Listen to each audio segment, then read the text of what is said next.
लड़का आपके फीड में कभी ना कभी तो जरूर आया होगा। इसका नाम है अश्वमित और ये सिर्फ 14 साल का है।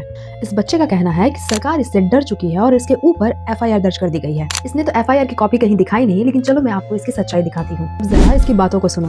मेरे कबूतरों ज्यादा मत उड़ो, ये बात याद रखो कि तुम्हारे बाबा साहब को पढ़ने के लिए स्कॉलरशिप हमारे बड़ौदा साहब नहीं देती। ये आर्गुमेंट बहुत सुनने को मिलता है सवालों की तरफ से। तो कहानी यहीं पर खत्म नहीं होती। उन्होंने एक शर्त रखी थी कि शिक्षा पूरी हो जाने के बाद बाबा साहब को 10 साल बड़ौदा राज्य की सेवा करनी होगी। इससे पता चलता है कि ये प्रोफेशनल कॉन्ट्रैक्ट था, न कि निशर्त दान। एक्चुअली सायाजी ने बी.आर. अम्बेडकर जी के सामने ऐसी कोई शर्त नहीं रखी थी। बड़ौदा में ऐसा शुरू से नियम चलता आ रहा है कि अगर कोई बच्चा राज्य के पैसा से पढ़ता लिखता है तो पढ़ाई के बाद राज्य की सेवा कर सकता है। तो ये सिर्फ बी.आर. अम्बेडकर जी के लिए नहीं था, बल्कि कोई भी बच्चा जो स्कॉलरशिप होल्डर्स है उन सभी के लिए ये नियम था।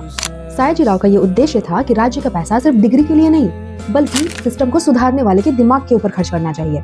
इन्होंने ही अम्बेडकर जी को अर्थशास्त्र और कानून पढ़ने के लिए कोलंबिया यूनिवर्सिटी में भेजा था, ताकि वो कर व्यवस्था, न्याय व्यवस्था और समाज में बराबरी की नींव रख सके। मतलब सायाजी राव का भी मानना था कि समाज में सबको बराबर का अधिकार मिलना चाहिए। खुद अम्बेडकर जी ने अपनी स्वेच्छा से ये स्कॉलरशिप एक्सेप्ट किया था। खुद अम्बेडकर जी ने ये कहा है कि ये उनके लिए कोई अपमान नहीं, बल्कि एक बहुत बड़ा अवसर है। अगर अम्बेडकर जी को ये शर्त गलत लगती तो वो इसे कभी एक्सेप्ट ही नहीं करते। अब ये सुनो। इसीलिए उन्होंने बाबा साहब से कहा कि तुम 10 साल मेरी रियासत में काम कर देना, ताकि कोई एहसान न रहे। लेकिन बाबा साहब छुआछूत और भेदभाव के चलते 10 साल सेवा न दे पाए, सिर्फ 11 दिनों में ही इस्तीफा दे दिया। इसीलिए सबके अनुसार स्कॉलरशिप का सारा पैसा बाबा साहब को वापस करना है। हाँ, ये बात बिल्कुल सच है कि अम्बेडकर जी ने मात्र 11 दिन में ही इस्तीफा दे दिया था।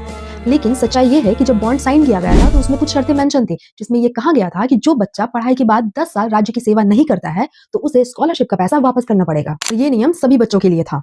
लेकिन इस बॉन्ड के अकॉर्डिंग बी.आर. अम्बेडकर जी ने पूरा पैसा वापस किया, लेकिन कोई जोर जबरदस्ती नहीं की गई थी। कि उन्हें पता है कि बाबा साहब ने जो भी हासिल किया है वो सब अपनी मेहनत, संघर्ष और अपने लोगों के समर्थन से किया है, ना कि किसी के दया एहसान से। हाँ भाई, ये बात कोई नहीं कह रहा है कि बी.आर. अम्बेडकर जी को दया या एहसान किया गया है। इसे बस मदद कहते हैं, क्योंकि बिना पैसों के कोई कितना भी संघर्ष कर ले अमेरिका या इंग्लैंड नहीं पहुंच जाता है। जब खुद अम्बेडकर जी ने अपनी autobiography waiting for a visa में कहा है कि मैं ये नहीं मानता कि सभी सवर्ण मेरे शत्रु है, कुछ ने मुझे वो अवसर दिया है जिसके बिना मेरा संघर्ष संभव नहीं था। यानी संघर्ष से किसी को ये अवसर नहीं मिल जाता है। और अगर तुम्हें लगता है कि संघर्ष से सब कुछ हासिल किया जा सकता है तो तुम भी संघर्ष करो और सारी सरकारी सुविधाओं को लेना छोड़ दो।